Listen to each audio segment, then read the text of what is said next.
Okay, so previous video में हमने discuss किया था कि मैटर क्या होता है और उसकी classification as mixture and as the pure substance. अब इस वीडियो में हम डिस्कस करेंगे कि हमारे पास में जो प्योर सब्सटेंसेस हैं उनका क्लासिफिकेशन दो टाइप्स में हुआ है। एक है हमारे पास में एलिमेंट्स और दूसरे है हमारे पास में यहाँ पे कंपाउंड। ये थोड़े थोड़े सेम है हमारे मिक्सचर और हमारे प्योर सब्सटेंस से। एलिमेंट्स क्या होते हैं? एलिमेंट्स हमारे ऐसे टाइप के हम सब्सटेंसेस बोल सकते हैं जो कि सिर्फ एक ही टाइप के एटम के फॉर्म हुए होते हैं, ठीक है। वहीं पे कंपाउंड्स क्या होते हैं? कंपाउंड्स हमारे ऐसे टाइप के सब्सटेंसेस होते हैं, या फिर हम ये भी कह सकते हैं कि compounds are formed by different types of atom. Okay, so now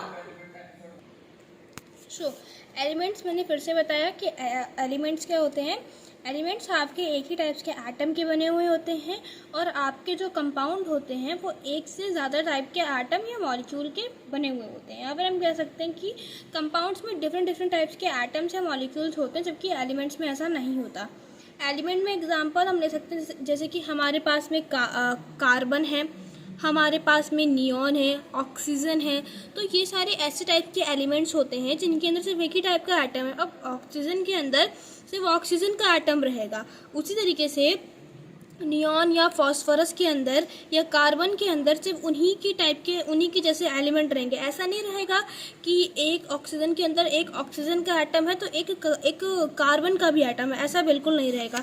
वही अगर हम बात करें यहाँ पे कंपाउंड्स की, तो कंपाउंड्स क्या होते हैं? कंपाउंड हमारे ऐसे टाइप के होते हैं जिनके अंदर डिफरेंट टाइप के एटम होते हैं। जैसे हम एग्जांपल ले सकते हैं कि CO2 एक कंपाउंड है, H2O एक कंपाउंड है, या फिर PbO4 एक कंपाउंड है। तो हम देख सकते हैं कि CO2 में हमारे पास में कार्बन भी आता है और हमारे पास में ऑक्सीजन भी आता है। उसी तरीके से H2O में हमारे पास में वाटर भी आता है और हमारे पास में H2O भी आता है। इसलिए हम यहाँ पे ये कह सकते हैं कि ये हमारे कंपाउंड रहेंगे, लेकिन ये हमारे क्या रहेंगे? एलिमेंट्स रहेंगे। सो अब इनकी डेफिनेशन एक बार राइट कर लेते हैं। Okay, so here I have written the basic definition of elements and compound. So it firstly we will read about the element definition, which is it is formed by only one type of atom. Example: helium, carbon, oxygen, phosphorus we can say. And where the compound it is formed by different type of atoms. तो मैंने वही बात बोली कि element सिर्फ एक ही type के single atom के बने हुए होते हैं, जबकि जो हमारे पास में कंपाउंड्स होते हैं वो हमारे डिफरेंट टाइप्स के एटम्स, या फिर हम कह सकते हैं कि या फिर मतलब मॉलिक्यूल। बेसिकली एलिमेंट्स तुम्हारे बनते हैं एटम। जब एटम्स आपस में कंबाइन होंगे तो एलिमेंट्स बनेंगे, जब एलिमेंट्स आपस में कंबाइन होते हैं तो कंपाउंड बनता है। सो ये डिफरेंट टाइप के एलिमेंट्स रहेंगे, एटम्स रहेंगे, और इसके अंदर एक सिमिलर टाइप का एटम होता है। अब हम नेक्स्ट यहाँ पे बात करेंगे कि हमारे पास में जो कंपाउंड है। So now we will discuss about कि हमारे पास में जो मिक्सचर होता है, ठीक है। हमारे पास में क्या होता है? हमारे पास में जो मिक्सचर होता है ना, वो भी बेसिकली दो पार्ट्स में यहाँ पे डिवाइडेड है, ठीक। अब पहला पार्ट होता है हमारे पास में, एक होते हैं हमारे पास में होमोजेनस मिक्सचर, ठीक। एक होता है हमारे पास में होमोजेनस मिक्सचर, और दूसरा होता है हमारे पास में हेटेरोजेनस मिक्सचर। हेटेरोजेनस बोलते हैं, बहुत लोग इसे हेटेरोजीनियस बोलते हैं, वो उनकी उस पर है। हमारे पास में दो तरीके के मिक्सचर होते हैं। एक हमारे पास में होता है होमोजेनस मिक्सचर और एक हमारे पास में होता है हेटेरोजेनस मिक्सचर।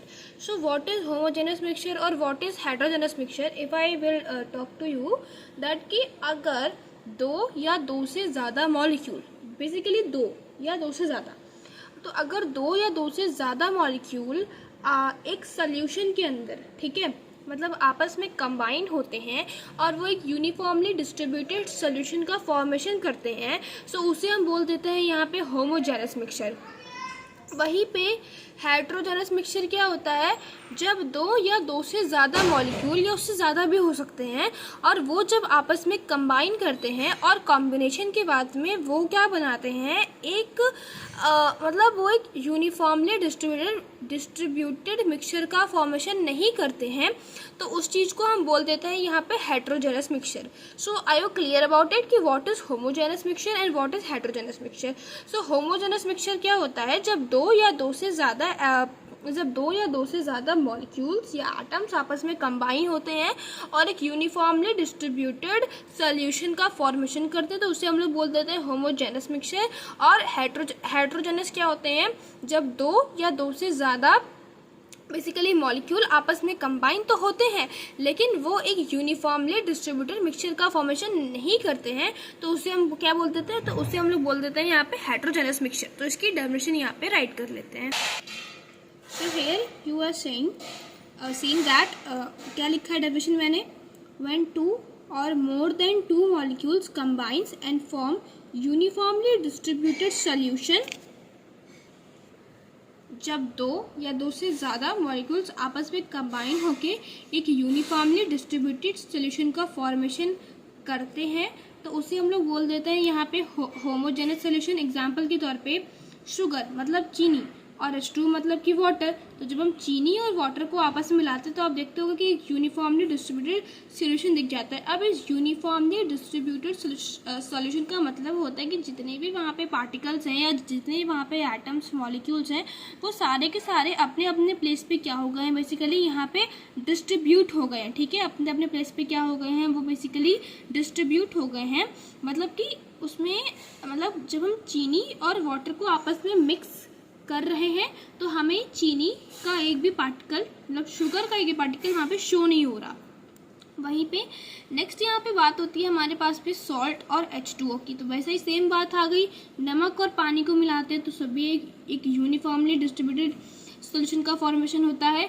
मिल्क और पानी को मिलाते तो भी वही चीज़ रहती है। अगर हम बात करें यहाँ पे हेट्रोजेनस की, so when two or more than two molecules combine and doesn't form a uniformly distributed solution. ठीक है, जब दो या दो से ज़्यादा मॉलिक्यूल्स आपस में कंबाइन होके नहीं करते हैं, ठीक है, doesn't form a uniformly distributed solution, तो उसको हम लोग बोल देते हैं यहाँ पे हेट्रोजेनस सॉल्यूशन। एग्जाम्पल के तौर पे अगर मेरे पास में डर्ट है और उसमें H2O को मिलाया, या फिर अगर मेरे पास में ऑयल है तो उसमें H2O को मिलाया, या फिर अगर मेरे पास में पेट्रोल और उसमें H2O को मिलाया, सो हर चीज़ें यहाँ पे कैसी रहती हैं, यहाँ पे डिफरेंट रहती हैं। सो ये पूरा एक क्लासिफिकेशन था किसका, मिक्सचर का, कि मिक्सचर हमारे दो टाइप में होते हैं डिवाइड। एक हमारे होते हैं वो होमोजेनियस मिक्सचर में और दूसरे वो हमारे होते हैं हेट्रोजेनस मिक्सचर में। और ये इस तरीके से हमने यहाँ पे पढ़ा। इससे पहले हमने ये पढ़ा था कि हमारे पास में जो प्योर सब्सटेंस होते हैं वो हमारे टू में डिवाइड होते हैं, एलिमेंट्स और कंपाउंड में। उसकी हमने यहाँ पे डेफिनेशन और एग्जांपल पढ़े। और उससे पहले हमने ये पढ़ा था कि हमारे पास में जो मैटर, सबसे पहले तो हमने बेसिकली यहाँ पे मैटर की जो डेफिनेशन है वही पढ़ी। उसके बाद में हमने पढ़ा कि नॉन मैटर क्या होता है। फिर हमने पढ़ा कि मैटर के दो यहाँ पे जो भी उसकी क्लासिफिकेशन है वो यहाँ पे करे गए हैं। एक हमारे पास में होता है मिक्सचर, एक हमारे पास में होता है प्योर सब्सटेंस। फिर उसकी हमने पूरा यहाँ पे मतलब जो डेफिनेशन है उसको पढ़ा। देन ये पूरा एक बनता है आगे।